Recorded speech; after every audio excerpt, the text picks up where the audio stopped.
or good afternoon, good morning. I'm the Neon Hunter.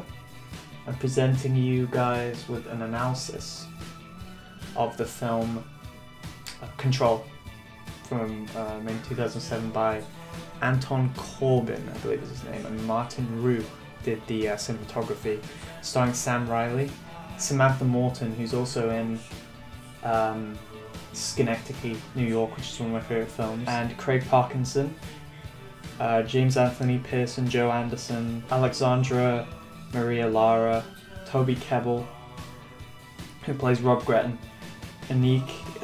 Such an incredible cast. Basically, this is the film about essentially the life from 18 years old and 27 of Ian Curtis, who's the lead singer in Joy Division, which is one of my favourite bands of all time. You guys have probably seen me in a Joy Division shirt at some point or another, and if you see me in real life, you've probably seen me in a Joy Division shirt at some point or another, and if you've seen me in real life, you've definitely seen me in a Joy Division shirt. So basically, this film primarily takes place within his childhood and, well, within his teenhood and right after his teenhood. And what's incredible about this film is that it shows you directly through Ian's perspective. And the way they do this is by doing these time leaps that don't feel like time leaps. They don't feel like time jumps at all. In that we almost grow up with Ian, and we see where he came from. He starts as a very young, ambitious songwriter, poet, and lyricist, basically, and very just romantic sort of dreamer. Like, there's even one shot where he's in, I think, physics class, or it must be chemistry. I don't know if they don't actually say which specific class it is, but he's looking at this compound formula on the chalkboard, and there's this beautiful shot you get in front of Ian, played by Sam Riley, who's an incredible actor, absolutely incredible in this film. And you see his gaze is just so fixated upon the chalkboard, and it's at the beginning of the film, but it really sets up everything. It sets up how he either doesn't want to be in this world, or he isn't in this world, and that he escapes into like his own reality, which he builds in his head. And there's gorgeous sort of Kubrick zoom, you know, keeping the camera in place, zooming in into like the center of the frame, into like the compound, which is like OH or whatever it is. So basically, one of the main reasons I love this film is the acting and the cinematography and the directing. Well, honestly, everything is great about it, but Sam Riley is Ian Curtis, sort of, to me, in that he plays that character so well, and he looks so much like Ian in real life. God bless him, rest in peace.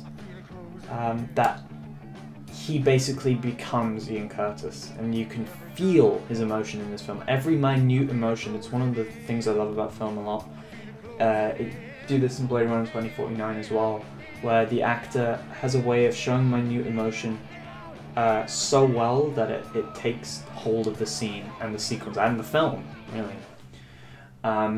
So basically, that is primarily what I love about this film, and also his character development and how he descends into depression, because he does what we all do. He makes commitments to things that he's not sure about, but he knows he's sure about in the moment, but he ends up regretting.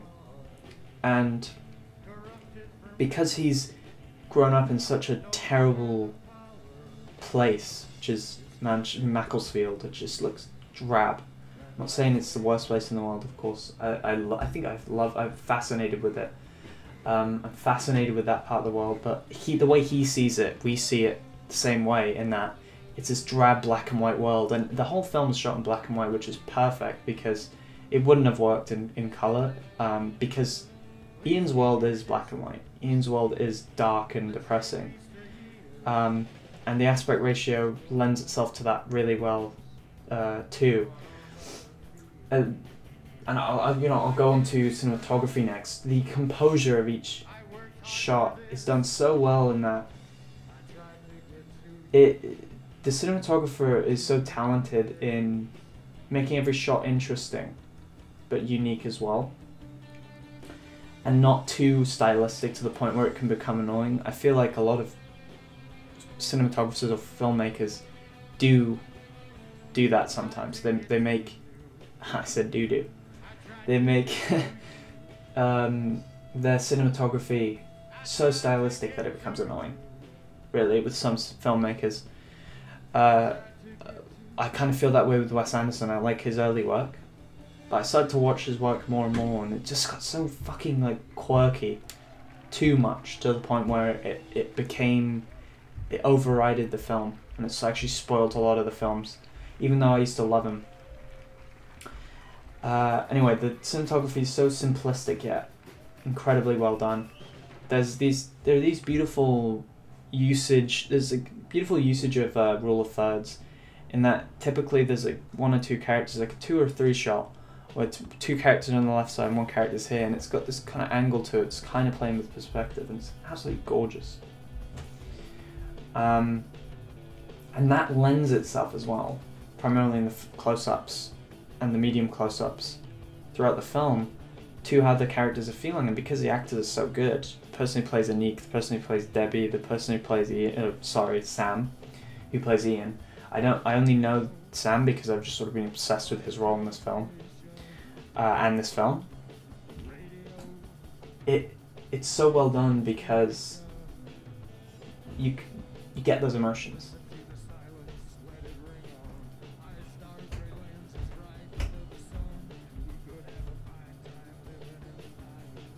Not only do you capture those emotions, but you empathize with them.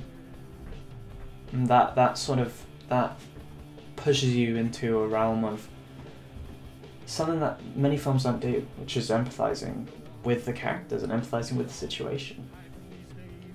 What I also was fascinated with for this film is that every performance was a live performance, and they played the performance, which is very similar to Whiplash in a way, because the actors actually had to learn the instruments. They had to learn how to play, which is fascinating because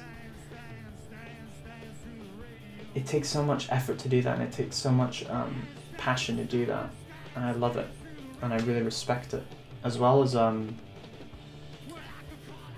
they have many appearances in the film, like many scenarios in the film, like when they're first on television, and it's exactly like how it was in real life, because there's actually a television appearance from Factory Records, I think in Strawberry Studios, I'm not sure which studio it is, and Tony Wilson is putting them on TV, and it's exactly like how the actual TV performance was, and I love how they do that.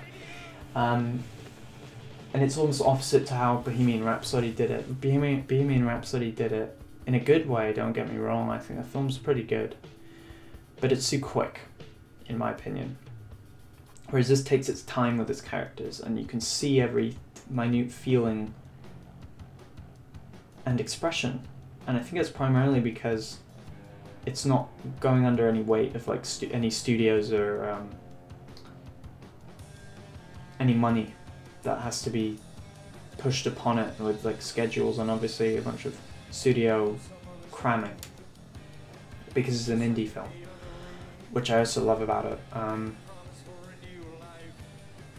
And just the way it does structure as well. I was quite surprised the way it does structure, because the entire film is almost told in those minute expressions, but in such a grandiose way, in that you know exactly why each event happens. And it's so depressing in that way, because you feel so deeply for Ian that It puts you in an emotional state and position that like films rarely do, where you almost feel like you want to reach out and help him. And you feel so just sort of almost scarred and just destroyed by the end of the film, because you see how much this person suffers. And to do that through film is impeccable. I could talk about this film all day, but I'm not going to. I highly recommend it. Some other films I'd recommend if you enjoyed this film. What would I recommend? I'm ashamed of the things I've been put through. I'm ashamed of the person I am. I can't think of any films that are actually like this film, which is really. You two twats, get the fuck out of my studio. I can't think of any films. Well, I guess we don't really have any recommendations this week because it's such a unique film that even in the genre or the way it's made, I'm blanking out in this moment. Yeah, I hope you guys enjoyed this video on sort of a laissez-faire, more relaxed talk about and analysis about Control 2007. Yeah, I've been the Neon Hunter. Peace out. Isolation, isolation, isolation, isolation. Got it in, it's good. It's fucking genius, actually.